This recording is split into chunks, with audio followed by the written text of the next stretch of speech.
আজকে তোমাদের সাথে শেয়ার করব মাত্র 10 টাকা মুড়ি দিয়ে মুড়ি নাড়ু আমি তৈরি করে নেব।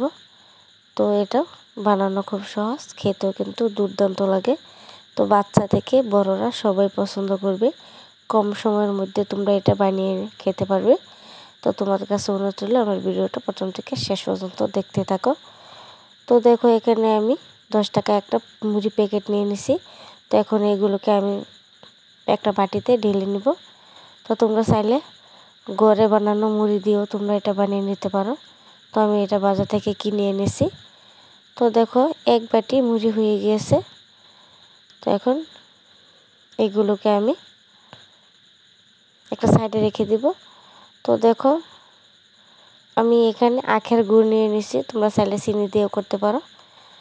তো নিয়ে এনেছি কিছু সাদা কালো তেল আমি ভালোভাবে ধুয়ে নিয়েছি। তো এখন একটা প্যানে আমি আখের গুড়টা দিয়ে দিব, দিয়ে অল্প জল দিয়ে দিব। জল দিয়ে এটাকে গ্যাসে বসিয়ে দিব। তো তোমাদের কাছে অনুরোধ রইল আমার ভিডিওটা যদি ভালো লাগে অবশ্যই লাইক কমেন্ট শেয়ার করতে ভুলবে না।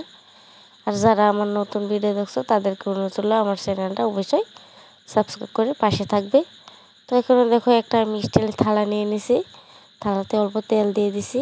তোমরা চাইলে এরকম থালাতে তোমরা এটাকে সেট করে নিতে পারো, ডিজাইন করে নিতে পারো। তো দেখো একদিকে আমি চিনিটা আমি গুলিয়ে নিব। দেখো এটাকে আমি ভালোভাবে গুলিয়ে নিব। তো যতক্ষণ না এটা থেকে একটা আঠালো ভাব চলে আসছে, তো ততক্ষণ আমি এটাকে জাল করে নেব। তো দেখো প্রায় চলে এসেছে আঠালো ভাবটা। তো এখন এর মধ্যে আমি মুড়িগুলোকে ছেড়ে দেব। ছেড়ে দেওয়ার সাথে সাথে এগুলোকে ভালোভাবে আমি নাড়াচাড়া করে নেব। এদিক দিয়ে আমি তেলটাও দিয়ে দিছি। তখন এইভাবে আমি এটাকে নাড়াচাড়া করে একেবারে শুকিয়ে নেব। এটার সাথে আখের গুড়টা যে ভালোভাবে মিশে আসে, না হলে জোড়া লাগবে না, এটা ভেঙে যাবে। তো এই জন্য এইভাবে আমি নাড়াচাড়া করে এটাকে আমি আঠালো ভাব করে নেব। তো দেখো তো এটাকে আমি এখন নামিয়ে নিব।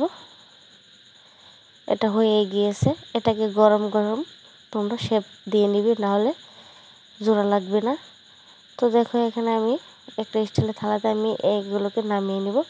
নিয়ে আমি একটা প্লেট নিয়ে নিছি। আর একদিকে আমি একটা বাটিতে আমি অল্প জল নিয়েছি। জলটা হাতে দিয়ে এটাকে ভালোভাবে অল্প অল্প নিয়ে তোমরা গরম গরম শেপ করে নিবে। তো যে যেটা পছন্দ সেই অনুযায়ী ডিজাইন করে নিবে, গোল বা লম্বা তোমরা যেটাই করো। তো এভাবেই দেখো আমি হাতে শেপ দিয়ে দিয়ে এটা এভাবে লাগিয়ে নেব। সবগুলো নাস্তা আমি তৈরি করে নেব নাড়ু। তো তোমরা এটা এখন রেখে দিবে। তো দেখবি সুন্দরভাবে সেট হয়ে যাবে। তো এখন আমি সবগুলো এভাবে বানিয়ে নেব। তো দেখো সবগুলো আমার বানানো হয়েছে। তো খুব সুন্দর হয়েছে। দেখো এটা খেতে কিন্তু অসাধারণ লাগে। তো একবার হলো বানিয়ে দেখবি, মাত্র 2টি উপকরণে খুব সহজ। সুস্থ থাকবে, ভালো থাকবে, পরবর্তী ভিডিওর জন্য অপেক্ষা করবে। আল্লাহ হাফিজ।